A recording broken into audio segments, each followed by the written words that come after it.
जब लड़की अपने पिता के घर होती है, रानी बन के रहती है। पहली बार ससुराल जाती है, लक्ष्मी बनकर जाती है और ससुराल में काम करते करते बाई बन जाती है। इस तरह लड़कियां रानी, लक्ष्मी, बाई बन जाती हैं और फिर वो पति को अंग्रेज समझकर बिना तलवार के ही इतना परेशान कर देती है कि बेचारा पति अंग्रेज न होकर भी अंग्रेजी लेनी शुरू कर देता है।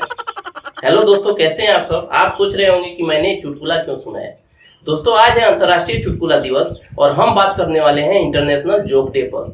दोस्तों, यूं तो 1 जुलाई को बहुत सारे दिवस पड़ते हैं, लेकिन उन सब में खास है अंतर्राष्ट्रीय चुटकुला दिवस। वैसे दोस्तों, सिर्फ आज ही नहीं वरन रोजाना हंसी और खुशी का बहाना ढूंढते रहिए। यूं तो हंसने के कई बहाने होते हैं, लेकिन इनमें सबसे आसान तरीका है चुटकुला।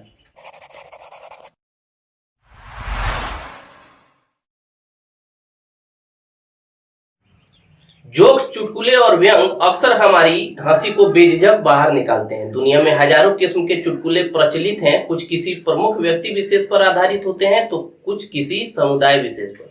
अक्सर चुटकुले हमारी हंसी की वजह बनते ही हैं। हंसी जीवन के लिए अहम है और चुटकुले हंसी के लिए अहम है। हंसी और चुटकुलों के इसी संबंध को समझते हुए हर वर्ष 1 जुलाई को अंतर्राष्ट्रीय चुटकुला दिवस के रूप में मनाया जाता है। अंतर्राष्ट्रीय चुटकुला दिवस को दुनिया में हंसी फैलाने के मकसद से मनाया जाता है। इस दिन दुनिया में लोग अपने दोस्तों और करीबियों को चुटकुले बांटते हैं और खुशियां फैलाते हैं।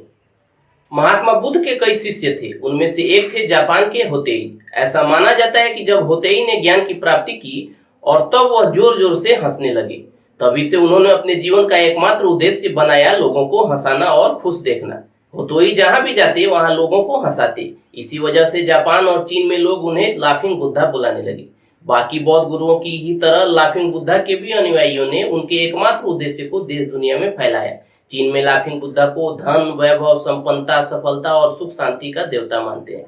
बुद्धा के हंसते हुए चेहरे को खुशहाली और संपन्नता का द्वार समझा जाता है।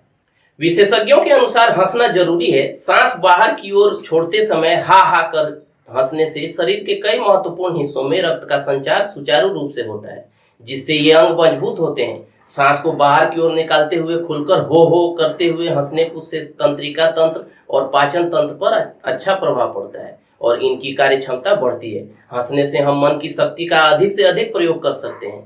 हा की आवाज में जोर से हंसने से ब्लड सर्कुलेशन तेज होता है। हंसना स्वास्थ्य के लिए लाभदायक होता है। रात को हाथ से योग का अभ्यास करने से सारी चिंताएं मिट जाती हैं और नींद अच्छी आती है। हंसने से सकारात्मक ऊर्जा का विकास होता है। हंसना भी एक योग है। हंसते समय हमारा दिमाग तनाव मुक्त हो जाता है। हंसने से इधर उधर भटक रहा मन स्थिर हो जाता है और ध्यान लगाना आसान हो जाता है। खूब हंसना हास्य ध्यान योग लगाने के लिए बहुत जरूरी है। चार्ली चैपलिन कहते थे, जिंदगी में सबसे बेकार दिन वह है जिस दिन आप नहीं हंसे। हंसने से मानसिक तनाव में कमी आती है। हंसने से ही टी सेल्स की संख्या में वृद्धि होने से हृदय रोग की कम संभावना होती है। हंसने से अल्सर, अर्थराइटिस, स्ट्रोक, डायबिटीज आदि के प्रभाव में कमी आती है। हंसने से ब्लड प्रेशर में कमी आती है। उस दिन को बेकार समझो जिस दिन आप हंसे नहीं। चेहरे की एक मुस्कान ही धरती पर एकता और शांति की शुरुआत है। हंसने से सकारात्मक ऊर्जा का विस्तार सारी धरती पर होता है। हास्य फिल्में तथा उनके हास्य से भरे गाने भी व्यक्ति के जीवन में खुशी लाने में महत्वपूर्ण भूमिका निभा रहे हैं। मानव जाति की अज्ञानता के कारण ही नीले रंग की आकर्षक और सुंदर धरती माँ का हंसता हुआ चेहरा आज आंसुओं से भरा है। धरती में माँ बारूद के ढेर पर बैठी है। धरती की अपनी संतानों के इस बुरे व्यवहार से बेहद दुखी है। वर्तमान में सारा विश्व आतंकवाद, महामारी, ग्लोबल वार्मिंग और घातक हथियारों की होड़ से पीड़ित है। हास्य एक सार्वभौमिक भाषा है। हंसी में जाति, धर्म, रंग, लिंग, देश की सीमाओं से परे रहकर मानव जाति को एकता रूपी धागे से जोड़ने की क्षमता है। हंसी से सारे विश्व को जोड़कर लोकतांत्रिक एवं न्यायपूर्ण विश्व व्यवस्था का निर्माण कर सकते हैं। जीवन की हर परिस्थिति में हमारे चेहरे पर हंसी तथा मस्तिष्क में शांति बनी रहनी चाहिए।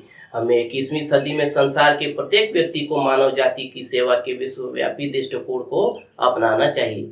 हमारा पूरा विश्वास है कि हंसी यानी हैप्पी थॉट्स ही विश्व में वसुधैव कुटुंबकम की अवधारणा को साकार कर सकते हैं। आज के इस वीडियो में बस इतना ही। उम्मीद है ये वीडियो आपको अच्छी लगी होगी। अच्छी लगी तो इसे लाइक और शेयर करना न भूलें और चैनल पर नए आए हैं तो सब्सक्राइब कर लें। साथ ही साथ बेल आइकन दबाकर ऑल कर दें, जिससे आपको नोटिफिकेशन मिलता रहे जैसे ही हम वीडियो अपलोड करें। मिलते हैं एक और वीडियो में। तब तक keep searching for knowledge and try to be a kind person.